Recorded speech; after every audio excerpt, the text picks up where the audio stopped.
اور یہ غسل کے کتنے فرائض ہیں؟ غسل کے 3 فرائض ہیں جی۔ استنجا کرنا، السلام علیکم، آپ کا کیا نام ہے؟ وعلیکم السلام، میرا نام حبیب اللہ ہے۔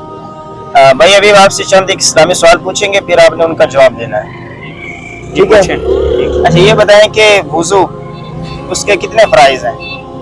یار وضو کے 4 فرائض ہیں، کلی کرنا، ناک میں پانی ڈالنا، چہرے کو اچھی طرح سے دھونا، اور ہاتھ اور پاؤں دھونا، ہاتھ اور پاؤں دھونا۔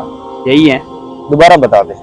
منہ میں پانی ڈالنا، کلی کرنا، ناک میں پانی ڈالنا، چہرے کو اچھی طرح سے دھونا، جی۔ اور پاؤں کو دھونا،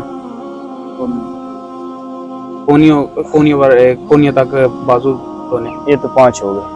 4 ہی ہیں، ہاتھ اور پاؤں۔ اچھا وضو کے 4 فرائض ہیں، سب سے پہلے ہم نے چہرہ دھونا، پھر کونیوں سمیت بازو دھونے، اس کے بعد چوتھائی سر کا مسح کرنا، اس کے بعد ٹخنوں سمیت پاؤں دھونے۔ یہ بتائیں کہ غسل کے 3 فرائض ہیں، جی استنجا کرنا سب سے پہلے، پھر وضو کرنا، اور پھر سارے جسم کو اچھی طرح پانی سے دھو لینا۔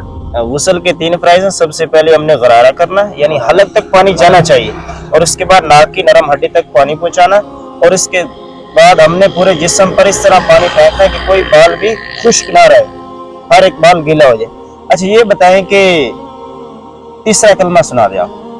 اعوذ باللہ من الشیطان الرجیم۔ تیسرا کلمہ تم کی سبحان اللہ والحمد للہ ولا الہ الا اللہ واللہ اکبر ولا حول ولا قوۃ الا باللہ العلی العظیم۔ زبردست۔ اچھا یہ بتائیں کہ نبی اکرم صلی اللہ علیہ وآلہ وسلم کے دادا کا کیا نام تھا؟ عبد المطلق، حضرت حضرت عبد المطلق۔ زبردست۔